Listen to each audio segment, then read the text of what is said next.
the National Media Archive. To learn more or volunteer, go to nationalmediaarchive.com.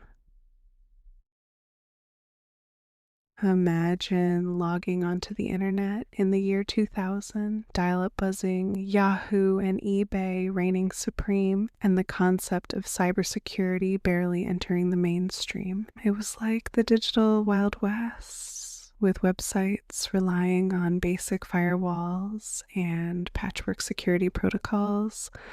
Now, in this landscape, most people believe the biggest threat was a slow connection or maybe a misplaced email. But what if a teenager could bring the entire web to its knees? So you're probably wondering, how vulnerable was the web? Really? Let's break it down. Back then, a distributed denial of service or DDoS attack was as exotic as a UFO sighting to the average person. But for hackers, it was a powerful weapon. So when a 15-year-old in Montreal pressed enter on his keyboard, the ripple effect wasn't just digital, it shook the entire world economy. Let me take you back to the beginning of one of the internet's most infamous stories, the rise of MafiaBoy, a kid with a mission and a modem. Michael Kelsey, better known as MafiaBoy, was born in Montreal in 1984. His childhood wasn't all sunshine and playgrounds. After his parents divorced, he split his time between homes, weekdays with his mom, weekends with his dad. If you've ever felt out of place or alone, you'll relate to Michael. His dad, a busy businessman, tried to bridge the gap by giving him a computer at 6 years old. 6? Most of us were still playing with action figures, not booting up DOS. This computer wasn't just a toy, it was Michael's escape and playground. He didn't just play games. He explored and tinkered and pushed boundaries. Ever build something from scratch with Lego? Michael treated his computer like a box of infinite digital bricks. He would avoid instruction manuals, preferring to let his creativity run wild. Pretty soon, he was running commands in DOS, Disk Operating System, absorbing every bit of information he could find. Now, you might be thinking, what could possibly go wrong when a child's imagination meets raw computing power, as we'll see quite a lot. Fast forward to age 9, Michael gets his hands on a 30-day free trial of AOL America Online.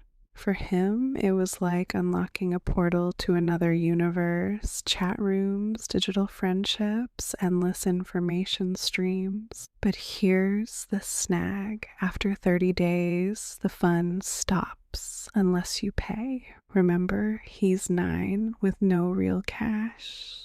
What would you do? Michael wasn't deterred. He started poking around for a workaround and discovered a tool ominously named AOL. Think of it as an all-in-one Swiss Army knife for mischief on the early internet. With AOL, Michael could pose as an admin and trick people into handing over their passwords, a simple but effective form of social engineering. Today, we're all trained to spot phishing, but back then, people were blissfully unaware. This was Michael's first taste of hacking and the start of a slippery slope from curiosity to cybercrime. Let's pause for a second. Have you ever been tricked by a scam email? Michael's early hacks were classic social engineering, exploiting human trust rather than technical flaws. He'd enter chat rooms, claim there'd been a power outage, and request users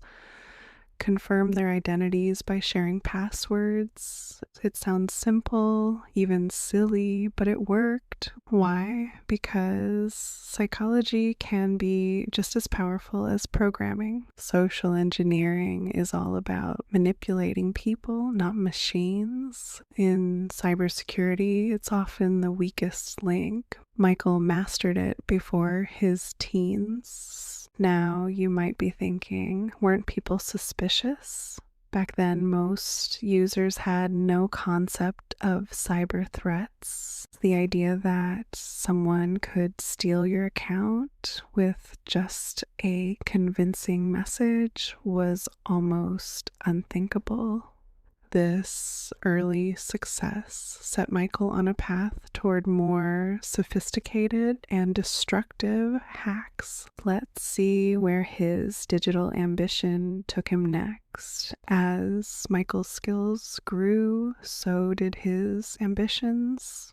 He wandered into the shadowy world of IRC, Internet Relay Chat, where hacking groups roamed, recruiting new talent. Imagine a digital speakeasy where only the sharpest minds get in. He stumbled upon TNT Force, an elite Russian hacking collective. When he first asked to join, they turned him down, too inexperienced, they said, but Michael didn't give up. He negotiated a trial period, eager to prove he was a fast learner. For 2 weeks, he tackled hacking challenges, completing them all. TNT Force was impressed and welcomed him in. At just 13, Michael had joined an international hacking syndicate. Every member had a role. Michael specialized in breaching websites and networks to hijack bandwidth. That's like siphoning electricity from your neighbor's house to power your own party. Mentored by older hackers, he learned advanced techniques, things like creating XDCC bots, which let users play games over stolen networks. Michael was learning the ropes at a dizzying pace. Now, let's talk about the name MafiaBoy. It sounds cinematic, right? The name actually came from his brother's old username. One day, Michael forgot to log out of his brother's account, and the moniker stuck. But there's more. In the hacking world, a handle is more than a nickname. It's your shield and your brand. MafiaBoy had a ring to it. Bold, mysterious, and a little dangerous.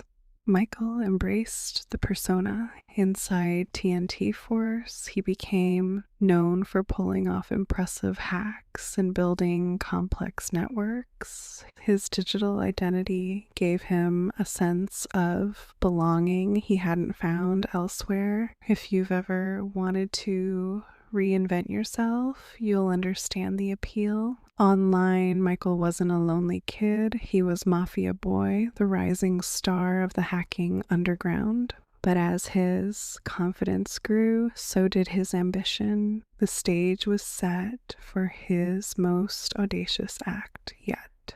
Let's dive into the technical side. Michael's main job in TNT Force was building botnets, networks of hijacked computers called zombies that could be controlled remotely. Think of it as assembling a digital army, one unwitting PC at a time. He'd compromise servers and networks using their bandwidth to host bots like XDCC, which facilitated file sharing and gaming for users. Bandwidth is like internet fuel. The more you have, the more powerful your attacks can be. Here's a hypothetical. What if you could tap into thousands of computers worldwide and direct them to a single website at once? That's the essence of a distributed distributed denial of service or DDoS attack. Michael's botnet wasn't built for profit. He wanted to show off, prove what he could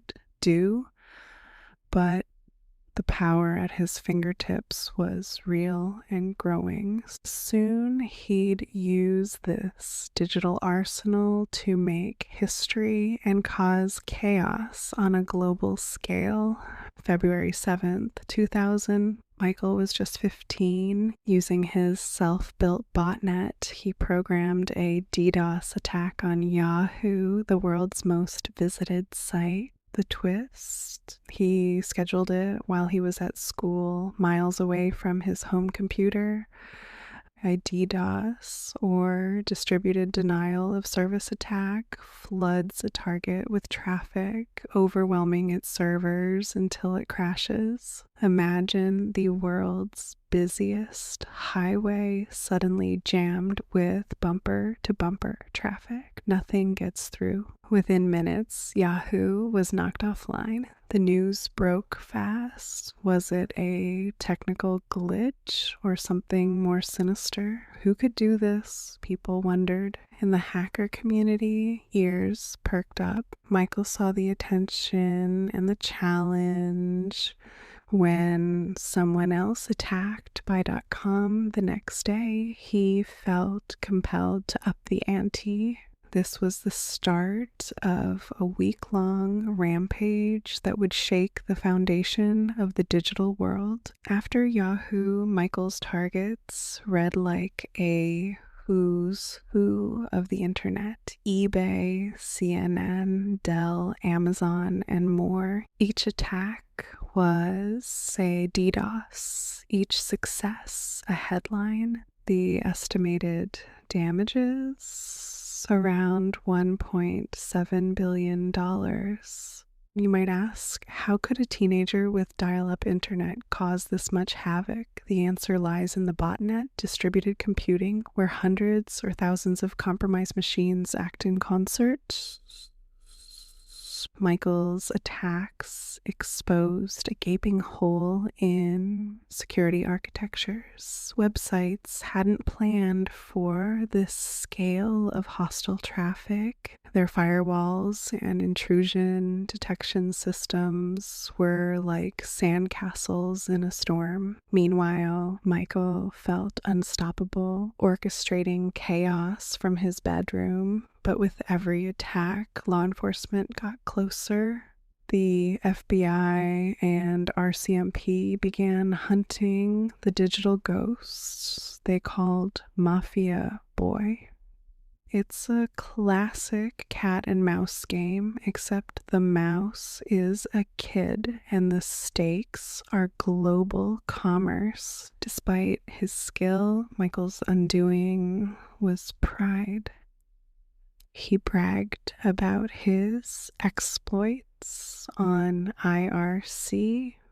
Unbeknownst to him, an undercover agent was watching, and the username MafiaBoy was now a red flag. Investigators followed digital breadcrumbs, tracing the MafiaBoy handle to a Canadian ISP, then to an account with a phone number and address. This is classic digital forensics, using logs, metadata, and account info to build a case. Michael did his best to cover his tracks, destroying hard drives with magnets and hammers, even tossing them in a river.